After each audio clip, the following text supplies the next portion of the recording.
Professor, let me also ask you just two questions. The first one, Professor, is the integrity of the Kenyan passport. The Kenyan passport is said to be one of the easiest to forge.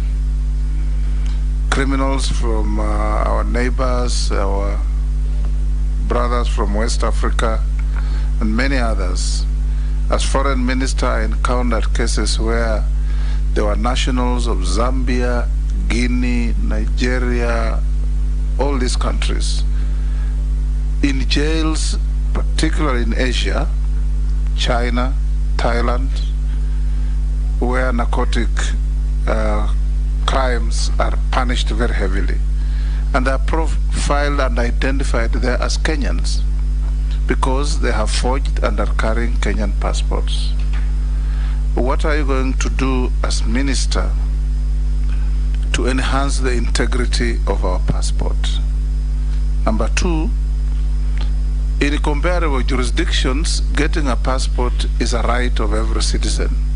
In fact, many countries like the UK, they don't have any other identification document other than the passport. In this country, getting a passport is an extremely tedious process.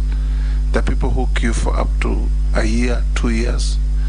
You want to travel out of the country.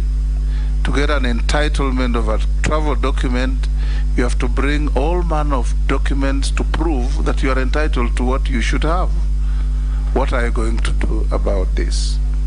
The last one is what you have just been talking about, roadblocks. And you and I have discussed this before.